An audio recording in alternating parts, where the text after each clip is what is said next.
Muy buenas. Hoy nos vamos a meter de lleno en la historia de un equipo que fue, muchísimo más que un club de fútbol. Fue un auténtico fenómeno cultural, una revolución llena de glamour que se propuso conquistar Estados Unidos con un deporte que casi ni conocían. Esta, ni más ni menos, es la historia del New York Cosmos. A ver, vamos al lío. Esta frase, de verdad, lo clava. Antes de que existieran los galácticos que todos conocemos, el Cosmos ya estaba haciendo exactamente eso, juntar a los mejores jugadores del planeta en un mismo sitio. El objetivo, crear un espectáculo como nunca antes se había visto. Y es que lo más curioso es que esta historia no arranca en un campo de fútbol, para nada. Empieza en las oficinas de Warner Communications, con dos genios de la industria de la música que tenían una visión muy particular.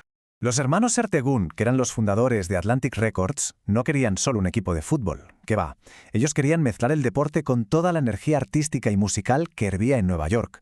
Buscaban un show total. Y es que su ambición se vio desde el minuto uno, hasta en el nombre. Pensaron, a ver, si el equipo de béisbol son los Mets, los Metropolitanos, el de fútbol tiene que ser algo más grande, más global. Tenía que ser los Cosmopolitans, el Cosmos, brillante. Vale, el equipo ya tenía la idea, tenía el nombre, pero claro, faltaba la chispa que lo encendiera todo. Necesitaban un icono mundial, alguien que convirtiera ese sueño tan loco en una realidad que todo el mundo pudiera ver. Y entonces, el 10 de junio de 1975, el mundo del deporte se paró en seco. Pelé, o Rey, el mejor futbolista de la historia, fichaba por el New York Cosmos. Ojo que esto no fue un simple traspaso, fue un terremoto cultural que puso de la noche a la mañana al fútbol de Estados Unidos en el mapa mundial. Y el efecto fue inmediato. 10 millones.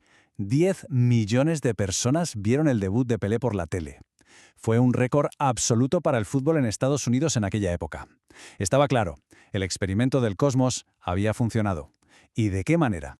Y claro, con la llegada de Pelé se abrieron todas las puertas. Fue como la llave que lo permitió todo. Al año siguiente llegó el italiano Giorgio Chinaglia, una máquina de hacer goles. Y en el 77 nada menos que el capitán de la Alemania campeona del mundo, Franz Beckenbauer. Se estaba montando un equipo de auténtica fantasía.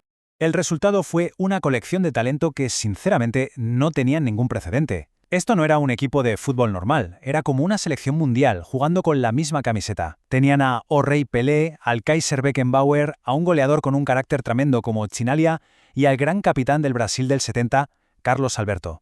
Una auténtica locura. Con todas estas estrellas juntas, el Cosmos dejó de ser un equipo para convertirse en el espectáculo de Nueva York, el sitio donde había que estar. Así nació lo que se conoció como la Cosmos Country. Las cifras es que hablan por sí solas. Fijaos, más de 62.000 personas llenaron el Giants Stadium solo para ver un hat-trick de Pelé. Y esto no fue una cosa de un día, que va. Fue el comienzo de un fenómeno que llenaba estadios partido tras partido. El récord absoluto rozó las 78.000 personas en un partido de playoffs. Eran cifras totalmente impensables para el fútbol en Estados Unidos en aquella época, lo que demostraba que la Cosmos Country era una fuerza real, muy poderosa. Así que el punto clave es este. Un partido del Cosmos era mucho más que un partido. Era el epicentro de la cultura de Nueva York. Por allí pasaban celebrities como Mick Jagger o Andy Warhol.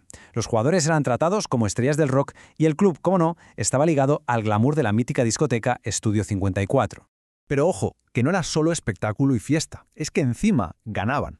El momentazo llegó en 1977, cuando ganaron la Soccer Bowl, la final de la liga, en el que fue el último partido oficial de Pelé. Un final de película para consolidar su dinastía. En total ganaron 5 títulos, convirtiéndose en el club con más éxito de la historia de esa liga. Pero bueno, ya se sabe cómo son estas cosas. A veces, las luces que más brillan son las que se apagan más deprisa. Y la increíble fiesta del Cosmos, lamentablemente, no iba a durar para siempre. El contraste es que es demoledor. Tan rápido como subieron, la liga que los sostenía, la NASL, se vino abajo y desapareció en 1984. Y con ella, el Cosmos tuvo que cerrar, dejando un vacío enorme en el fútbol profesional de Estados Unidos. Pero la pregunta es, ¿fue ese realmente el final?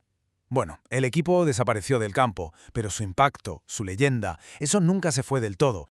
Lo que hizo el Cosmos fue demostrar que sí, que había un mercado gigantesco para el fútbol en Estados Unidos. Crearon una nueva generación de aficionados y sobre todo marcaron un camino de ambición que al final preparó el terreno para las ligas del futuro, como la MLS. Básicamente, cambiaron el deporte en ese país para siempre. Y la prueba de que su legado es inmortal es que el club ha vuelto a nacer varias veces. En 2015, por ejemplo, atrajo a otra leyenda como Raúl González y hay planes para que vuelva a competir en 2026. El nombre Cosmos a día de hoy todavía significa grandeza. Al final, toda esta historia nos deja con una pregunta en el aire. ¿Fue el Cosmos una supernova que brilló con una fuerza increíble para luego desaparecer? ¿O fue más bien la chispa que encendió la llama del fútbol en Estados Unidos la que hizo posible todo lo que vino después? Una leyenda que desde luego sigue muy, muy viva.